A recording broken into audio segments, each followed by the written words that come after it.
SSKPS परिवार के सभी बच्चों के आज से एग्ज़ाम स्टार्ट हो रहे हैं और उन सभी को एग्ज़ाम्स की बहुत बहुत शुभकामनाएं।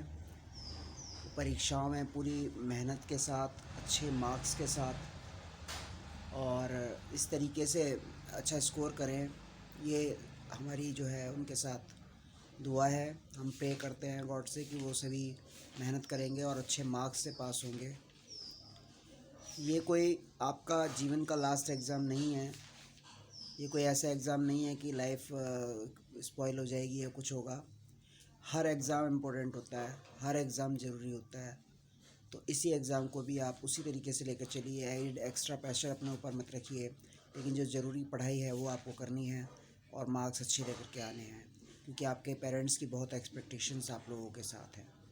तो इसी के साथ मैं फिर से कहना चाहूँगा, एक बार फिर से आप सभी को बेस्ट ऑफ लक।